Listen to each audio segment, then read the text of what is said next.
Dan teman-temannya semuanya sudah apal kalau Dina ini memang tidak punya uang. Dan lagi-lagi Dina dikelilingi oleh orang-orang yang baik. Jadi kalau misalnya mereka nih sudah berkumpul bersama, 13 orang ini berkumpul bersama untuk makan nasi goreng, dibuka, lalu ada piring kosong nih. Lalu masing-masing orang itu memberikan 2 sendok dari porsi makan mereka ke piring kosong itu. Sampai dari 2 sendok dikali 13 orang, otomatis terkumpullah 1 porsi. Ini untuk makan Dina. Hampir seperti itu setiap harinya ketika Dina tidak punya uang untuk makan.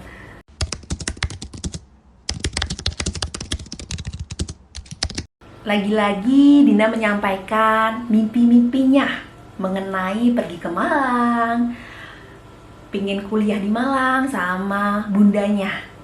Dan bundanya lagi-lagi mengatakan, bismillah nak, pasti ada rezekinya, pasti kamu bisa kuliah, kamu bisa sampai kuliah di Malang, bisa selesai kuliah di Malang. Dina mengatakan rencananya ke Malang kepada bundanya ini beberapa hari sebelum Dina akhirnya memang pergi ke Malang. Tetapi Dina baru mengatakan kepada ayahnya H-1 dari Dina memang pesan travel ke Malang, ini H-1 dan sudah sore. Bukan karena Dina tidak menghormati ayahnya, bukan karena Dina cuek sama ayahnya, tetapi justru Dina di sini jaga perasaan ayahnya. Karena pasti ayahnya sedih banget kalau tahu Dina akan pergi ke Malang. Di situ karena Dina tahu nih ayahnya nanti malah justru bisa sedih banget, kepikiran seperti itu, jadinya dibuatlah Dina ini baru mengatakan H-1 bahkan sudah sore hari. Setelah semuanya tersampaikan kepada ayahnya ini langsung bongkar-bongkar lemari. Ayahnya mendapati, ingat gak yang aku cerita di awal, kalau dulu ketika bundanya Dina ini masih bisa melihat, bundanya Dina ini selain membuat orderan kue, ini juga berjualan baju-baju yang ditawarkan kepada tetangga-tetangga ataupun dari rumah ke rumah seperti itu. Dan di sini ayahnya mengumpulkan baju-baju yang dulu belum laku. Ada baju, ada spray-spray seperti itu. Lalu tanpa waktu yang lama, ayahnya ini langsung pergi keluar rumah. Sampai malam sekali ditunggu-tunggu Dina, ayahnya tidak kunjung pulang. Dina khawatir kenapa ayahnya tidak pulang-pulang. Baru sudah larut ayahnya pulang, dan ayahnya memberikan uang kepada Dina sekitar 70 ribuan saat itu dan mengatakan, sedih. Bener-bener bener. Maaf ya nak, cuma ada uang segini, 70 ribuan diserahkan kepada Dina karena yang laku cuma spray. Jadi maaf sekali, ayah cuma bisa ngasih uang segini untuk bekal kamu besok pergi ke Malang. Dina sangat terharu, terenyuh, sedih, semua campur jadi satu. Ternyata ayahnya dari sore sampai malam, sampai larut, berkeliling dari rumah ke rumah ini menjual baju yang sudah out of date alias sudah ketinggalan zaman, yang tentu saja saat itu orang juga sudah tidak ada yang mau beli. Spray yang dijual itu laku pun Dina yakin kalau orang yang beli ini pasti kasihan sama ayahnya. Babak baru di Malang, Dina ini ngekos di sebuah rumah yang isinya ini ada 14 orang termasuk Dina. Sampai suatu hari Dina ditanyai oleh salah seorang kakak kosnya, "Din, kamu ada rencana apa Din di Malang? Rencananya mau apa sih? Mau kerja atau mau kuliah?" Lalu dijawablah Dina, "Aku sebenarnya mau kuliah kak, tapi terus terang nih aku nggak punya uang, jadi ya aku kerja dulu, nanti kalau sudah menghasilkan mungkin aku bisa nabung-nabung ya buat aku ya kuliah sambil kerja kayak gitu." Lalu kakak kosnya mengatakan, oke Din, besok aku bantu-bantuin ya Din ya cari kerjaan. Lalu esoknya kakak kosnya ini mengatakan kepada Dina, Din, besok kamu bisa nggak interview di swalayan ini? Lagi butuh karyawan loh buat swalayannya, tapi kamu nggak kerja di swalayan. Wah, makasih banget kak. Aku besok coba deh kak interview. Ya mau dong kak, aku di sini juga butuh kerjaan biar bisa ada pemasukan, kata Dina. Sampai hari interview itu tiba, Dina bertemulah dengan owner atau pemilik swalayan itu. Di situ ibu ownernya bertanya pada Dina, kenapa nih mau ngelamar di sini? Terus ditanyakan lagi, Dina sejak kapan ada di Malang? Lalu dijawablah Dina, oh bu, saya di sini sudah dari 2 minggu yang lalu bu. Jadi saya bekerja untuk memperbaiki ekonomi bu, sekaligus juga belajar. Syukur-syukur ke depan saya juga bisa sambil kuliah. Seperti itu yang dijawab oleh Dina. Gayung bersambut nih rezeki Dina. Selain Dina ini diterima bekerja di swalayan itu, ibu owner ini langsung mendaftarkan ya, membantu Dina mendaftarkan kuliah, di mana Dina mengambil program studi akuntansi di salah satu universitas yang ada di Malang. Tidak susah bagi Dina untuk masuk ke universitas itu dengan jalur prestasi. Tetapi, tetap saja Dina harus membayarkan uang pendaftaran yang saat itu dikenai sebesar 3 juta rupiah. Jadi ibu owner ini membayarkan uang pendaftarannya. Lalu, dikenakan pada Dina ini sistem potong gaji. Di mana Dina ini bekerja di swalayannya ini sebulan ini mendapatkan gaji 1 juta. Lalu setiap bulannya dipotong 300.000 untuk cicilan biaya pendaftaran kuliah dan diterima bersih Dina 700.000. Seperti itu setiap bulannya sampai lunas 3 jutaan yang sebelumnya dibayarkan ibu owner.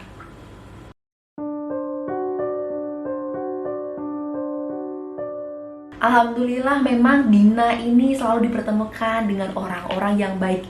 Selain bertemu dengan sosok Pak Panji yang banyak membantu Dina, Dina dipertemukan juga dengan sosok ibu owner dari swalayan di mana dia bekerja. Di mana memang owner ini terkenal baik ya di wilayah Malang saat itu. Di mana owner ini setiap tahunnya ini selalu mengumrohkan salah seorang karyawannya. Jadi karyawan-karyawan yang sudah senior ini nantinya setiap tahunnya akan diundi, lalu didapatkan satu orang yang akan diberangkatkan oleh ibu owner ini untuk berangkat umroh. Selain itu untuk karyawan-karyawan yang lain yang baru sebentar masa kerjanya ini ada hadiah undiannya ini berupa hadiah liburan. Wah, luar biasa ibu owner ini. Jadi yang bekerja di swalayan ini juga banyak nih anak-anak kuliah, di mana memang ibu owner ini sengaja nih anak kuliah ini dipekerjakan yang memang butuh tambahan uang dipekerjakan, sekaligus juga nanti ibu owner bisa bantu-bantu nih apa ya yang bisa dibantu untuk kebutuhan kuliahnya.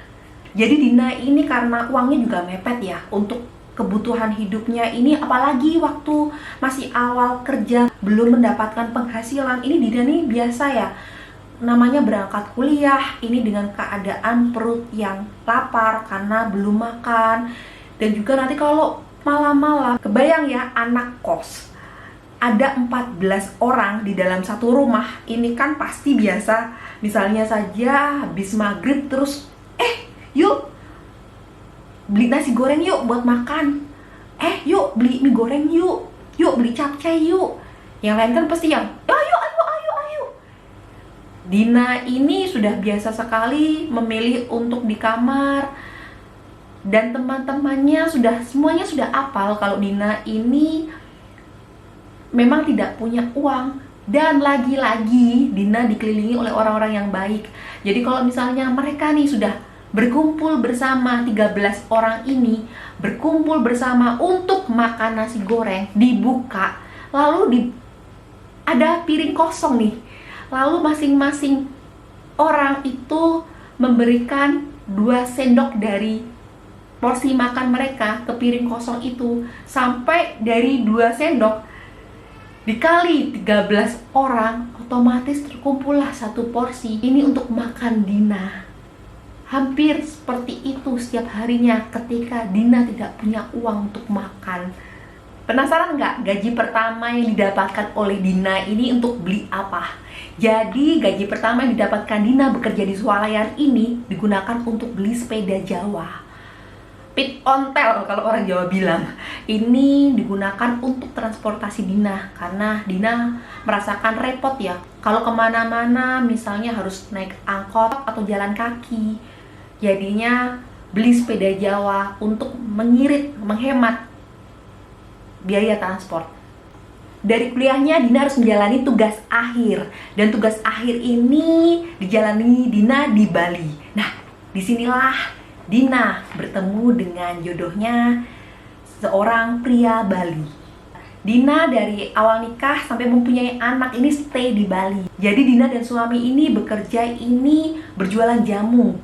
Kebayang nggak teman-teman ini jualan jamu yang ada di gerobak? Di gerobak-gerobak terus ditata ada banyak jamu. Kala itu Dina dan suaminya ini berjualan jamu ini dijaga berdua. Seiring waktu jualannya sangat ramai. Sampai akhirnya Dina dan suami memutuskan untuk berjualan sendiri-sendiri, memanfaatkan event memang jualan jamu saat itu ramai.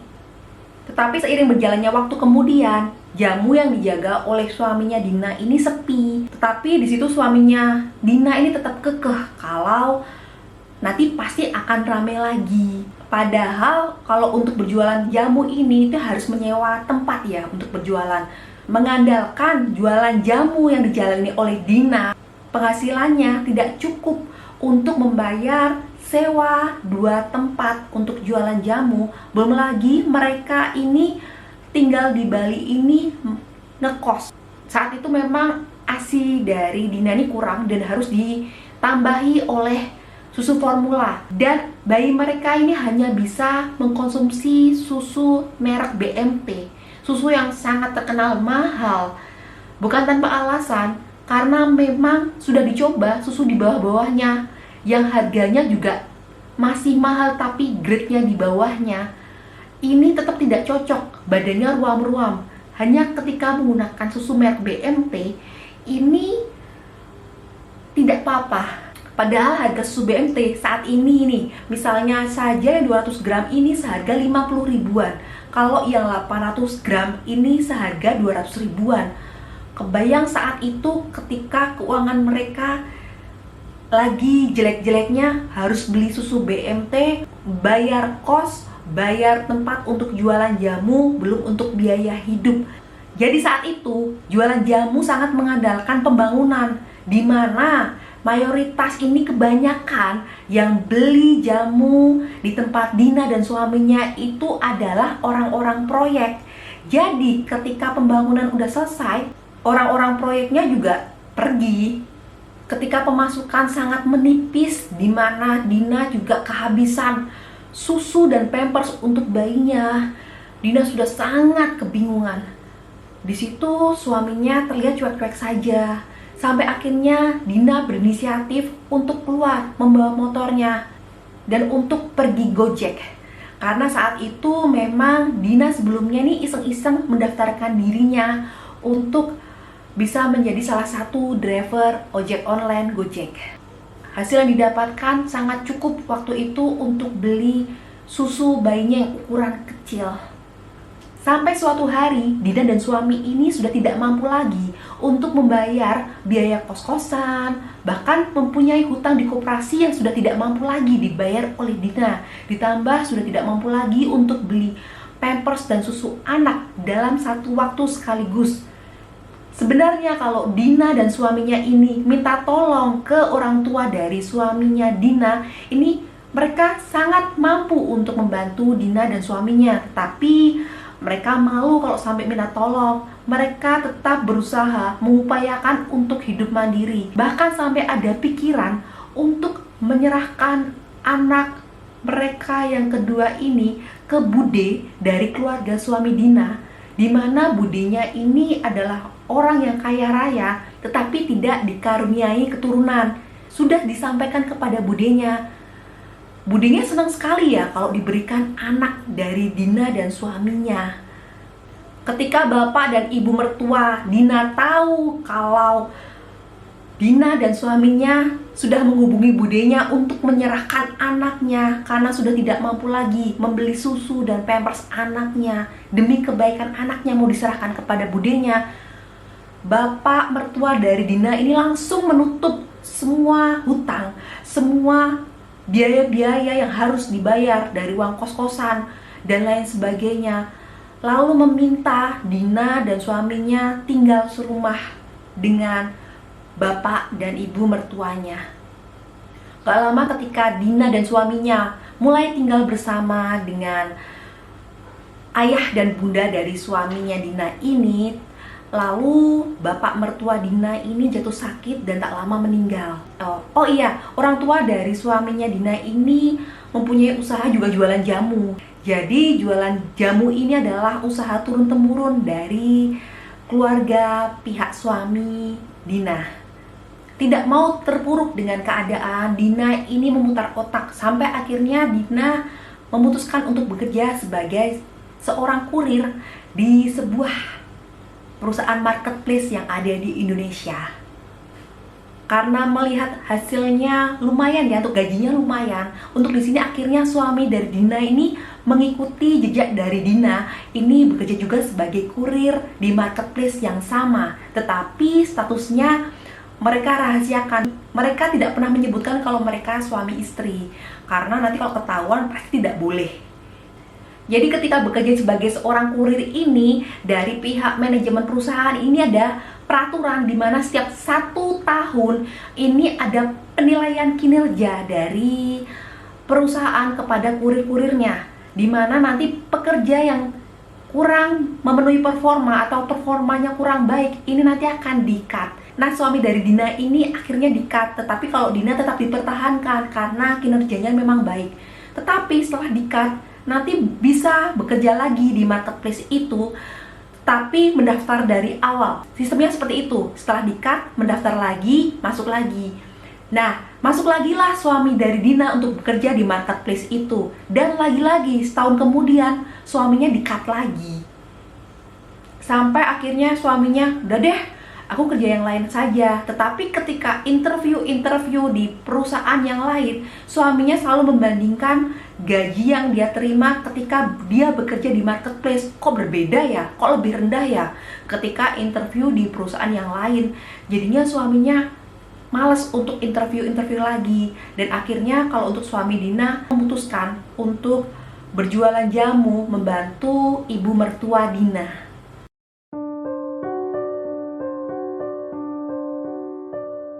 Akhir Desember 2022, Dina ini harus menerima kenyataan pahit, yaitu dipecat, di-cut dari marketplace tempat dia bekerja selama ini menjadi seorang kurir dengan alasan expired STNK.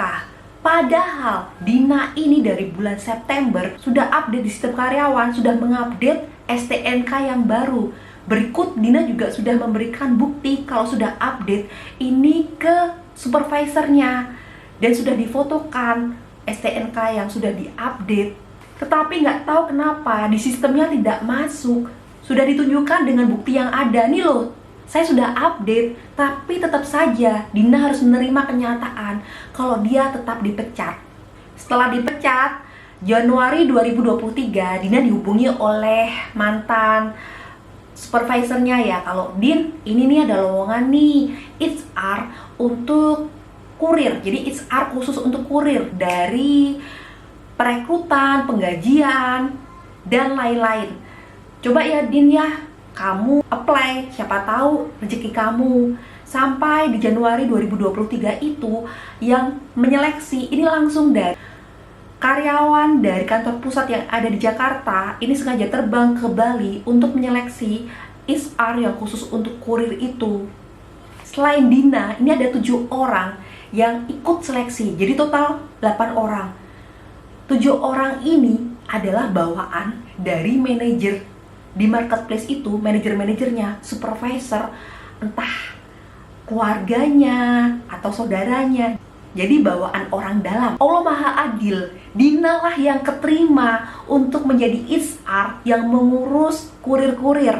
Jadi ada cerita seru nih ketika Dina diinterview oleh bos HR yang datang dari Jakarta itu. Jadi ada rangkaiannya, dan selain interview juga pasti ada rangkaian tes-tes ya. Nah, waktu interview nih, karena Dina masih sangat emosi, kok bisa-bisanya nih ada miss yang berakibat fatal hingga adanya pemecatan untuk Dina dan 5 orang temannya. Jadi nggak cuma Dina yang dipecat, tetapi 5 teman kurir yang lain dengan alasan expired STNK, padahal semuanya sudah mengupdate STNK yang baru di sistem. Jadi Dina yang saat itu masih emosi bertanya dengan nada menantang. Pertanyaannya seperti ini, saya ingin tahu kerjaan HR khusus kurir ini apa? Kenapa bisa ada miss fatal ini? Lalu di tengah interview, Dina juga menyampaikan bahwa HR yang khusus menangani kurir ini seharusnya juga berasal dari kurir, agar tahu bagaimana kurir itu sendiri, pekerjaannya bagaimana, di lapangan seperti apa, seluk-beluknya bagaimana. Jadi HR untuk kurir juga menguasai mengenai pekerjaan kurir. Baru sebentar menjalani profesi barunya sebagai HR untuk kurir, lagi-lagi Dina mendapatkan cobaan. Kali ini cobaannya adalah Dina matanya terkena penyakit glukoma. Jadi glukoma adalah tersumbatnya saluran air mata yang mengakibatkan ada tekanan pada bola mata. Jadi karena penyakit glukoma ini, fungsi mata Dina sebelah kiri tinggal 25%, yang kanan tinggal 75%. Bila tidak segera ditangani, akibatnya bisa lebih fatal, bisa sampai mengakibatkan kebutaan. Dokter pun menyampaikan bahwa glukoma tidak bisa disembuhkan, hanya bisa dijaga fungsi sarafnya. Caranya bagaimana? Caranya dengan operasi. Dan didukung pasiennya harus mengkonsumsi vitamin-vitamin untuk saraf. Jadi vitaminnya ini sebenarnya adalah vitamin untuk gegar otak. Mengingat fungsi mata sebelah kiri tinggal 25%, tidak butuh waktu lama, Dina langsung mendaftarkan diri untuk segera mengambil tindakan operasi untuk mata kirinya. Jadi perlu diingat ya ya, bagian kalau glukoma tidak bisa disembuhkan, hanya untuk menjaga kestabilan fungsi saraf pada matanya agar fungsi matanya tidak mengalami penurunan lagi. Tetapi tidak lantas juga fungsi matanya berhenti di situ, yaitu 25% dan 75%, karena masih bisa turun lagi walaupun sudah operasi.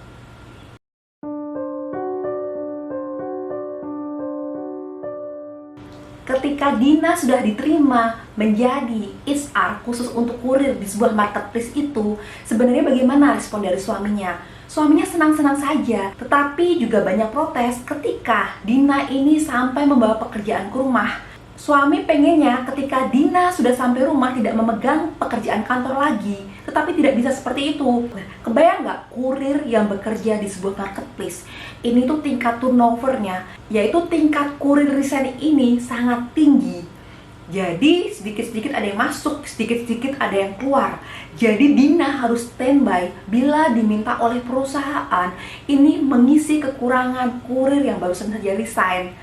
Jadi seringkali ketika malam datang sudah selesai lepas maghrib, lepas isya, ini perusahaan minta Dina untuk segera mencari kurir yang baru, sehingga Dina harus membuka lowongan kerja lagi, yang lagi-lagi Dina harus membuka laptop.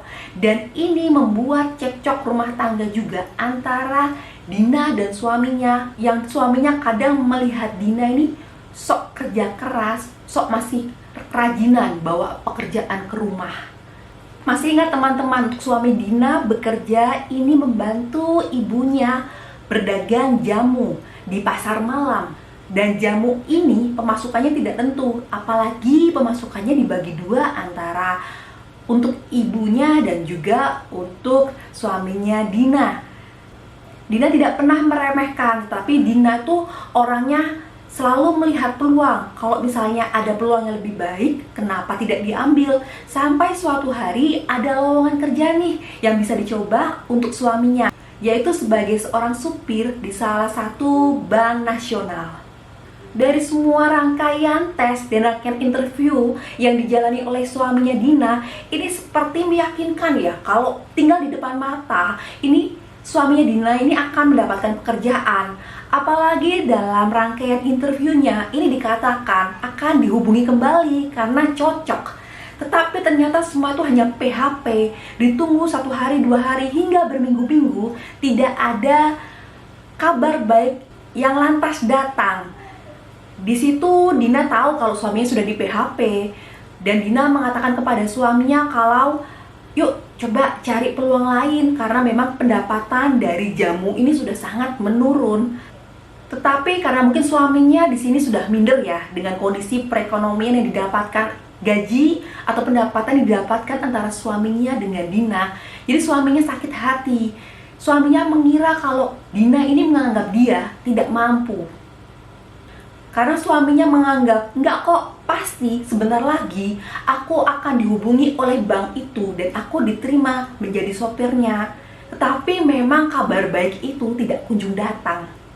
Ditambah lagi kondisi mata kanan Dina yang tadi diinformasikan ya, tinggal 75%, ini di tahun 2024, ini dirasa Dina bisa merasakan banget loh kalau matanya nih sebelah kanan mulai ada penurunan lagi dalam penglihatannya. Sehingga di sini juga Dina ini mengalami mental yang down ya.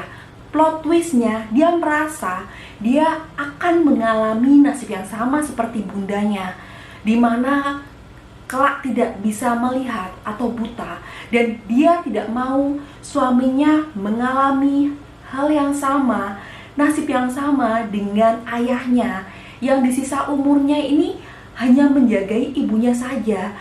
Karena dia melihat bundanya ini seperti menjadi beban untuk ayahnya, walaupun ayahnya tidak pernah mengeluh, ayahnya selalu senyum setiap harinya untuk membantu bundanya beraktivitas.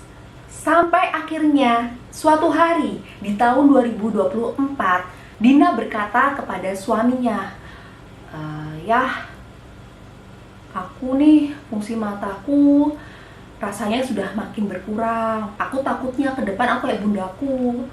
Aku gak mau kalau ayah kayak ayahku. Kalau misalnya ayah mau nikah lagi, silahkan." Itu kata Dina. Dan jawaban yang gak disangka-sangka datang dari mulut suaminya. Suaminya menjawab, "Memang boleh dah. Kamu yakin? Aku gak apa-apa nikah lagi. Terus nanti kalau aku nikah lagi, aku tinggal di mana? Tapi nggak enak ya kalau di sini bareng-bareng. Berarti ini aku poligami kan? Tapi nggak enak ya kalau aku di sini tinggal bareng kamu dan juga istri yang baru. Gini aja, kalau aku nikah lagi, aku tinggal di luar ya bersama dengan istri kedua. Aku ngekos." Bak disambar petir, sebenarnya Dina tidak pernah mengira suaminya sangat menyambut dengan riang mengenai tawaran poligami yang datang dari Dina. Lalu Dina menjawab lagi, "Oh, enggak ya, aku aja yang ngekos, aku yang keluar dari rumah ini. Nggak enak, di sini kan rumahmu, ini rumah orang tuamu. Nanti biar kamu bersama dengan istri kedua yang di sini, tetapi anak-anak ikut aku ya." Sampai akhirnya operasi yang kedua untuk mengoperasi mata kanan Dina ini datang juga. Jadi ketika operasi ini, Dina tidak ditunggui suaminya sama sekali. Kebayang nggak? Anak yang pertama di rumah, ini menjagai adiknya yang nomor 2, agar membantu adiknya ini bersiap-siap ketika berangkat sekolah dan pergi mengaji. Jadi Dina ini di rumah sakit cuma dengan anak yang ketiga, anak terakhir. Padahal anak terakhir Dina ini usia balita. Jadi habis operasi, mata Dina yang kanan ini masih ditutup. Masih sakit pasti ya, masih ngilu, linu seperti itu. Tapi Dina harus bolak-balik ke kamar mandi. Ini mengantarkan anaknya yang paling kecil, misalnya saja mau ke toilet, mau pipis, dan lain-lain. Pasca operasi, butuh 2-3 minggu untuk proses recovery. Dan tahu, suaminya tetap cuek saja. Suami Dina tidak membantu sama sekali. Bagaimana tidak tambah sedih Dina? Suaminya sudah sangat cuek seperti itu. Sampai akhirnya Dina dan suaminya berbicara dari hati ke hati. Dan ternyata alhamdulillah sekali semua itu hanya salah paham saja. Ternyata suami Dina ini sakit hati dan kecewa ketika Dina mempersilahkan suaminya untuk menikah lagi. Suaminya merasa seperti Dina tidak mengenal dia. Padahal suaminya juga mau berkorban untuk membantu Dina dan tidak mempedulikan apapun kondisi Dina, dia akan tetap ada di samping Dina. Dan dia mengatakan bahwa, "Bunda, aku nikah sama kamu, ya aku akan menerima semua keadaan kamu hari ini, besok, ataupun ke depannya." Dan berdamailah Dina dengan suaminya, saling introspeksi diri, saling memperbaiki diri, dan menjaga komunikasi agar lebih baik dari hari ke hari. Dan tahun 2025 ini, ketika Dina berkenan untuk mengirimkan ceritanya ya sama aku, ini Dina juga mengabarkan ada kabar baik dan kabar buruk. Kabar baiknya adalah saat ini Dina jabatan terakhirnya di 2025 ini adalah sebagai salah satu seorang leader di perusahaannya. Tetapi di tahun 2025 ini dia harus menerima kenyataan bahwa fungsi matanya baik kanan dan kiri ini mengalami penurunan. Dan seperti yang aku kenal, Dina tidak akan pernah mau menyerah begitu saja. Dia akan tetap berusaha, dia akan ikhtiar semaksimal mungkin, berdoa terus menerus. Tetapi Dina juga berserah diri kalau ke depan memang takdir hidupnya berkata kalau memang dia sudah tidak bisa melihat lagi. Yang Dina lakukan sekarang adalah berusaha semaksimal mungkin melakukan yang terbaik untuk suami dan anak-anaknya. Bagaimana caranya? Dina tetap bekerja keras. Sebagai seorang leader, Dina ini ada 2 shift kerja ya, shift pagi dan shift siang. Ketika shift pagi, ini pulang kerja yaitu sekitar jam 4 sore. Ini Dina langsung pergi ke pasar, membeli bahan-bahan untuk membuat jamu, lalu Dina berjualan jamu juga bersama dengan suaminya. Jadi kebayang ya, Dina ini adalah sosok yang sangat pekerja keras. Dan Dina bisa memastikan dirinya ke depan apapun yang terjadi, dia tetap happy, dia tidak mau berpikiran yang tidak-tidak lagi. Jadi saat ini yang berjualan jamu ini, ibu mertuanya Dina ini berjualan sendiri dan suaminya juga berjualan sendiri. Jadi kalau misalnya Dina ini masuk pagi, dia bisa ikut berjualan bersama dengan suaminya. Bagaimana Bes? Kisah hidup dari teman aku Dina. Dina ini memang struggle banget ya, tidak pernah mau menyerah dengan nasibnya. Dia selalu berusaha bisa membuat nasibnya berubah menjadi lebih baik dan selalu bersyukur. Dan memang temanku ini rajin sekali berdoa dan menebarkan kebaikan untuk lingkungan sekitarnya.